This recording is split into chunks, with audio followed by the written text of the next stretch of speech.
સાહેબ લગન એવી છોકરી જોડે કરો કે 4 જણા એમ કે બચારાની જિંદગી આઓના કેટલું કેટલું કરવાનું, તમને સંભાળવાના, ઘર સંભાળવાનું, ફેમિલી સંભાળવાનું, શું કરવાનું અમાર બૈરાઓને. તમે બૈરા ખાલી તમારી જીભ સંભાળો ને એમાં બધું આવી ગયું.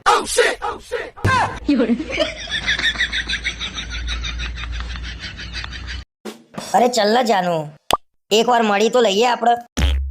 તું અને હું એકબીજાનો સ્વભાવ જાણી લઈએ. અને હું શું કહું છું, આપણે જિંદગીના સફરજન એક કામ કર, તાર ભાભી માટે 1 કિલો સફરજન લેતો આય. અને એ શું વરસાદ જેવું વાતાવરણ છે ને તો ખાઈ બિચારી. હા હા, લાલ લાલ મસ્ત લેતો હોય સફરજન, 1 કિલો લેતો હોય.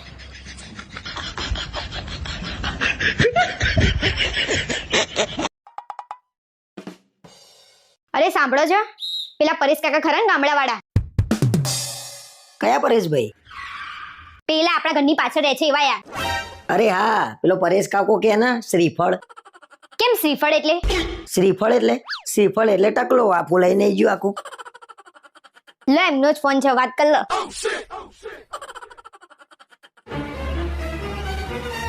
સીધો ફોન ના આપી દેવાય, ઓળખાણો કાઢવા બેઠી છું. અરે ફોન ચાલુ હતો, કેમનું કહું કે બંધ થાવ? અરે પણ ઈશારામાં તો કહેવાય કે નહીં, ઇજ્જતની પત્તર ફાડી નાખી મારી તે.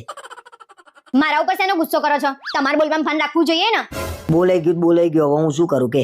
કઈ નહીં, ફોન કરીને પૂછી લો શું કામ હતું. આ શ્રીફળ જોડે ફોન કરીને વાતે કેમ નહીં કરવાની?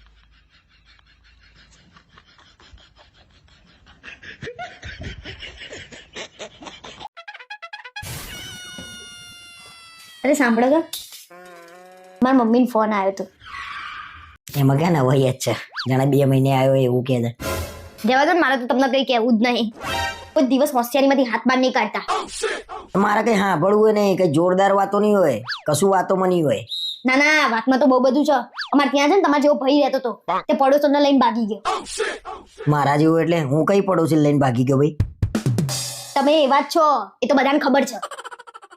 જો તારા મારા જોડે આ રીતે વાત કરવાની હોય ને તો મને કોઈ રસ નહીં વાત કરવામાં. અરે સાંભળો તો ખરા, શું થયું પછી એ બંને જણા જોડે? શું થયું કે નકર રાતે તને ઊંઘ નહીં આવે આખી રાત. એ બંને જણા ભાગી તો ગયા, પણ સાંજે પકડાઈ ગયા. એવા કેવા ભાગ્યા હાજે પકડાઈ ગયા? ફોન લઈને ભાગ્યા હતા ને એટલે તરત જ પકડાઈ ગયા. અને પછી શું થયું બંને જણા જોડે ખબર તમને? શું થયું? એની ઘરવાળી એના ઘરવાળાના હાથ પગ જ ભાગી નાખ્યા. અને પેલીને મારીને તો અલગ.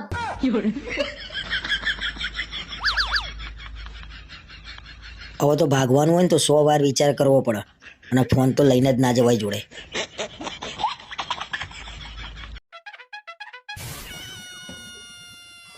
જુઓ તો કેટલું સરસ ફર્નિચર કરાયું છે આ લોકોએ. હા ખરેખર બહુ સરસ ફર્નિચર કરાયું છે હો. તો તમને ખબર ના પડે આવું કરાવડાવવાની? કેવું કરાવી મૂકી દીધું છે તમે તો. મેં તને પહેલા જ પૂછ્યું હતું કેવું ફર્નિચર કરાવું, તે મને એવું કીધું તમને ગમે એવું કરાવો. મને એમ કે તમે સારું કરાવડાવશો, મને કે ખબર હતી કે તમારી ચોઈસ સાવ આવી છે. ખરેખર મારી ચોઈસ નહીં હારી ને, એ તો મેં લગ્ન કર્યા ને એટલે મને ખબર પડી જ ગઈ હતી. ખોટી હોશિયારી ના મારશો, આ આખા કાળા કપડાં પહેરીને આયા છો, જુઓ તમારી ચોઈસ. અરે એ તો તું કહું છું ને મારી ચોઈસ નહીં હારી. મારા બધા ભાઈબંધો છે ને મને પૂછીને જ કપડાં લાવે. અરે મૂકો ને તમારા ભાઈબંધની વાત, મને તો હસવું આવે છે. તમારા સિવાય કોઈ આવા કપડાં પહેર્યા છે? બીજા કલરના કપડાં પહેરું ને એટલે તું એમ કે છે લેડીઝ કલરના કપડાં પહેરો છો. અરે ભલે લેડીઝ જેવા લાગો, પણ એકેય પ્રસંગમાં આવા કપડાં પહેરીને આવતા નહીં. આ ભાઈ મને બૈરું બનાવીને રહેશે. સારું ભાઈ, હવે કોઈ પ્રસંગમાં હું કાળા કપડાં પહેરીને નહીં આવું બસ. હા ના પહેરતા. એમ તમને એવું હોય ને કે હું હીરો લાગુ છું પણ જીરો લાગો છો, અને દૂરથી તો કાગડો ઊભો હોય ને એવા લાગો છો. આમાંય કાગડા જેવી હાલત થઈ ગઈ છે.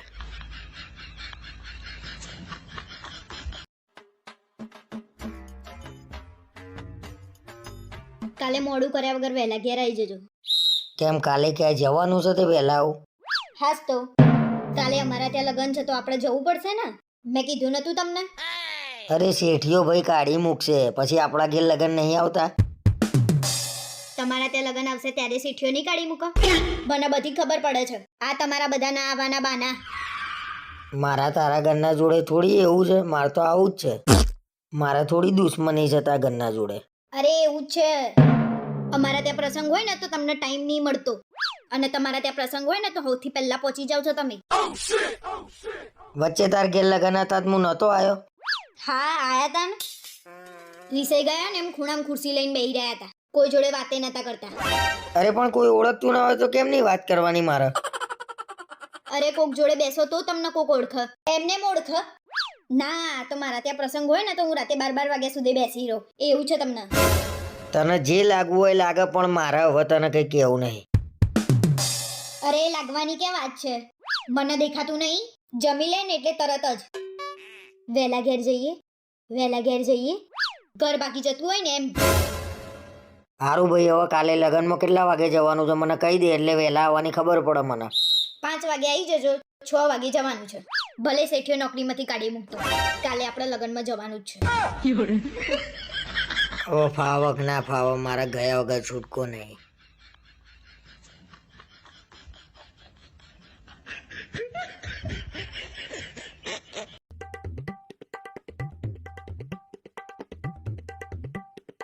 કાલે અગરબત્તીનું પેકેટ લેતા આવજો ને. હમણાં તો લાવ્યો તો એટલી વારમાં પતી ગઈ. હમણાંથી હું 2 અગરબત્તી એસી ના, વોશિંગ મશીન ના અને ભગવાન તો કરવાની જ. એટલે ગાડી થઈશું. વોશિંગ મશીન ના એસી ને તો કઈ અગરબત્તી કરાતી હશે? તો મારું કેવું એવું જ છે. વોશિંગ મશીન ને એસી અગરબત્તી કરવા લાયા છો? કેમ ગોળ ગોળ વાત કરું છું? જેવો એ મોઢે કહી દે હેડ. હું વોશિંગ મશીનમાં કપડાં ધોઉં ને એ તમારા મમ્મીને નહીં ગમતા, અને હું ના હોઉં ને ત્યારે એ ધોવે ને એ એમને ગમે છે.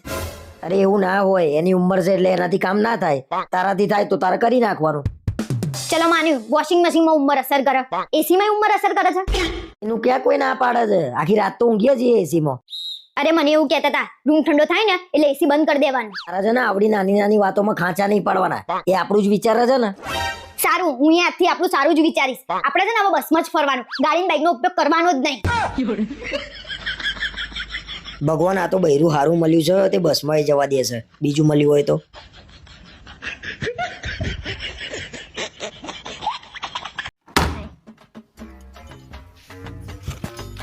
ભજનમાં મજા આવી ને તમને? ભજનનું નામ ના લેતી હો, મારો બાટલો ફાટે છે અને ફરી જિંદગી મને ભજનમાં લઈ બી ના જતી. કેમ હવે શું થયું વળી પાછું? શું થયું કે છે? એ ભજન હતા? હાસ તો. ઓહો, બોલીવુડના ગીતો ઉપર તો બધા મંડ્યા હતા તમે લોકો. એ તો તાલ સેટ કરતા હતા. શેના તમને તાલ? ખબર પડે? શેના તાલ? તાલ સેટ કરતા હતા. અને એટલે ફેશનની વહુ મળી, આ ભજન હતા? પેલા દેતો જા આશીર્વાદ દેતો જા, શું હતું? એ બધું જવા દો ને, તમે પ્રસાદ લીધી? એને પ્રસાદ કહેવાય? સમોસા વેચે છે પ્રસાદના બાને. પાર્ટીઓ કરે છે પાર્ટીઓ. ભાઈ એક તો ઉછળી વચ્ચેથી ચા મૂકો ને. તે તો ચા પીવાનું મગજ ફ્રેશ થાય, વધારે ભજન ગવાય. ખબર પડી તમને? તમારા ભજન નતા. મને એમ હતું કે હું ભજનમાં જઉં એની જોડે તો થોડું મગજ શાંત થાય. બગાડી નાખ્યું તમે લોકોએ તો. અને બીજી એક વસ્તુ ખબર પડી તમને? બાજુમાં આપણે રમીલા બેન નહીં, એમના છોકરાને બહુ પ્રેગ્નેન્ટ છે. કોને કીધું? હમણાં ભજનમાં વાત ના થઈ? ભજનમાં બેન એટલે પેલી બધી ગુચુડ પૂચુડ મંડી હતી. ભજનમાં શાંતિથી અરે વાતો જ કરે છે નકરી બધી ભેગી થઈ. તો બધા ભેગા ક્યારે થઈ? ભજન થાય એમાં પેલી ડોસ્યો તો ઘેર કામ થતું નહીં, પેલા ખંજરીઓ લઈ લે આમ. એ તો ભક્તિમાં લીન થઈ ગયા હતા. તમને હું ખબર પડે? ગજબ લીન થઈ ગયા હતા ભાઈ, જાણે સાક્ષાત ભગવાન લઈ જતા જોડે, એટલા લીન થઈ ગયા હતા. એ તો નાચો વળી. ધડ. એમાં પેલી કોણ હતી? પેલી માસ્ટર, પેલી ઢોલની માસ્ટર. હા, પ્રોફેશનલ ઢોલી લાગતી હતી તો. પણ એમને તો ઢોલ વગાડવા જ રાખે છે. એ સારું વગાડે છે. સિંગરો બની જાય છે. અને તું જોઉં તો એકદમ સુર હોય ને, એ બેસુરિયા અવાજમાં મંડે ને, જાણે અહીંયા વાગે અહીંયા. તમને તો કોઈ દિવસ લઈએ ના જવા. કેમના બોલ કરી દેશો? શરમે નહીં આવતી? પ્રસાદ ખા, જા સમોસા ખા. આતે ખાવાના જ ને, અને પાછું ચમાણું આપીશું થોડું. શરમે નહીં આવતી. ભજનના નામે કીટો પાર્ટો કરો તમે લોકો. અમને લઈ ગઈ ને એ જ ખોટું. મારા નસીબ ફૂટી ગયા તમને લઈ ગઈ. મૂકો ને. ફરી હું આવું બી નહીં. તમે કોણ તો એ? મને તમારો નાસ્તો એટલે પ્રસાદ કરી દેવા દો. હા, એ જઈને બોલી ગયા નાસ્તો જ છે. જાઓ ઉપડો હેડો. હા, પ્રસાદી નાસ્તા. પ્રસાદીમાં નાસ્તો સમોસા. નીકળો ને. લચ્છી બચ્છી રાખો, એ દાળ મને લઈ જજો. તો તમે ખાવા જાવ છો?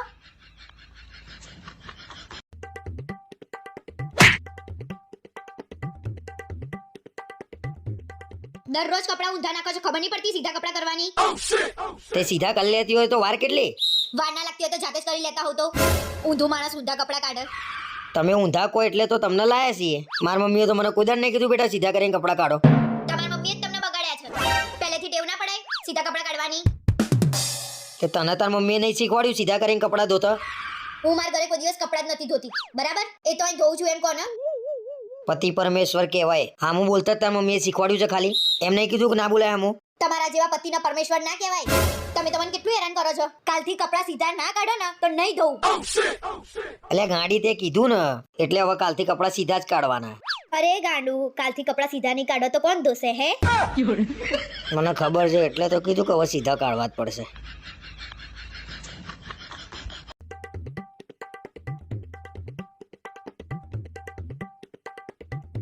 તમે શું આખો દિવસ પૈસા પૈસા કરીને દોડ કરો છો? પૈસા તો કમાવા જ પડશે ને, પૈસા નહીં કમાવું તો આપણા ફેમિલી માટે હું કંઈ નહીં કરી શકું. એવું નહીં ગોડું, તમે અમારી ફેમિલી જ છો ને, તમારે અમારા જોડે નહીં રહેવાનું. હું ક્યાં દૂર રહું છું કે તમારા જોડે નહીં રહેતો હું? અને ચિંતા ના કરે, જીવન આને જ કહેવાય. તમે ખાલી ઘરે સુવા જ આવો છો, એવું જ થયું ને. તમે તમારું તો થોડું વિચારો. જો હું મારા પોતાનું વિચારીશ તો પછી ફેમિલીનું કોણ વિચારશે? અને પુરુષ એને જ કહેવાય જે પોતાનું નહીં પોતાની ફેમિલીનું વિચારે. ના પણ તમારો આ સમય પાછો આવવાનો છે. તમે તમારા મમ્મી પપ્પા માટે તો સમય કાઢો. અરે તું સમજી નહીં, તમે લોકો શાંતિથી મજાથી જે જિંદગી જીવો ને એના માટે તો હું દોડ દોડ કરું છું. પણ તમે આમ દોડ દોડ કર્યા વગર ઓછું કમાશો ને તોય અમે ખુશ રહી રહીશું. તમે ટેન્શન ના લો.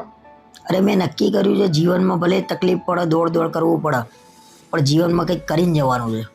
તો હું તમને ક્યારની એ તો સમજાવું છું કે છેલ્લે તો બધા જવાના જ છે.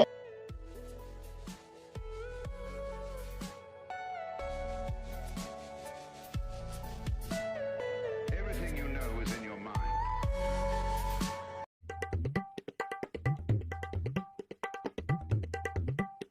સરસ છે એકલા એકલા. વાતાવરણ સરસ છે નહીં? હા મસ્ત વાતાવરણ છે. ચાલ ને ક્યાંક ફરવા જઈએ, બહુ મજા આવશે. ચોમાસાનું વાતાવરણ, આ હા હા હા. આવા વાતાવરણમાં તો ગીત ગાવાનું મન તો મન થાય છે. જાતી હું મેં જલ્દી સે જા. શું લેવા હોશિયારી મારતા હશો? ગીત ગાતા ના આવડતું હોય તો ના ગાતા હોવ તો. બરોબર તો ગાયો ભાઈ, તે કીધું જાતી હું મેં કીધું જલ્દી સે જા. જલ્દી હે ક્યાં એવું આવો. બહુ ડાયા બનતા આવડે છે. એમે તમને કોઈ દિવસ તમે રોમેન્ટિક જોયા નહીં? સી ખબર થાવ છો કે નહીં? કોઈ તો કે ए, मेरी मर्दानगी के बारे में आप गांव की किसी भी लड़की से पूछ सकते हो मेघजी भाई, रिपोर्ट अच्छी मिले. રિયા ભાભીને પહેલા. શું બોલ્યા તમે? શું બોલ્યા? અરે કઈ નહીં બોલ્યો ભાઈ, રામલીલા પિક્ચર નો ડાયલોગ બોલતો હતો. એ તો કોઈ મૂવીનો ડાયલોગ નતો લાગતો મને. અને શું આખો દિવસ બોલ બોલ કરતા હો છો? મોઢું એ નહીં થાકતું તમારું? મેં તને શું કીધું કે મસ્ત વાતાવરણ છે ચોમાસાનું, ચાલ ને માઉન્ટ આબુ ફરવા જઈએ રિયા ભાભીને લઈને. શું બોલ્યા તમે? અને મારે કશું નહીં આવું, એને લઈને જ તમે જાઓ અને બે જણા ઉપરથી કૂદી જજો. પાછાવાની જરૂર નહીં. અને તો મસ્તી મસ્તીમાં જબરી આલી હો.